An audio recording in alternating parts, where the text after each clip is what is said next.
بله شانده تایبت یه جبو سوریه گیر پدرسن پشتی تکچونا رژیم بشار الاسد جاره یکم راپورت که برفره و تایبت پیشنیاری انجمن آسایشی کرد و در راپورتی دا گلک مجار درکتم پیش یه هری گرینگ اف بکو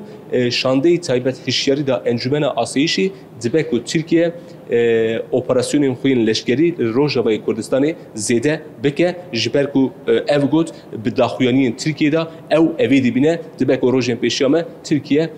اپراسیون خوین لشکری لوی دری زیده بکه اف هشیاری کی گرکی گرینگ بوج بو انجمن آسایشی هر وها شانده تایبت اف جی گوت کو لمین بیچه لدرو دورا مین بیچه پفچون دنابر گروهین چکدار ینکو ترکیه پشکیده دوان و هستدی دا بردوام دکن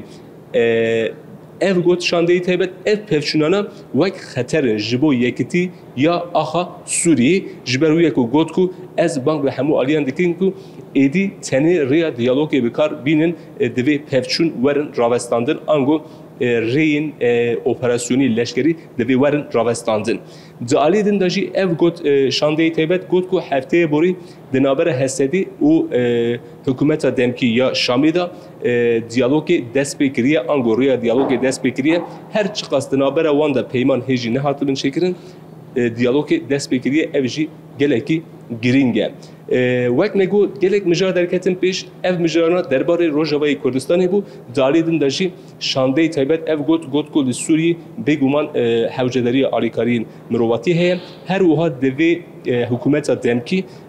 به باور ببه و به شفاف کار خود بره ببه و یا دویم جی اوه کن دبی لوی داری لسر قانونه که بنگهین هنکار و خبات ورن کرن و پشتاجی دبی لسوریه هلبجارتنک ورن کرن با آوه که آزاد و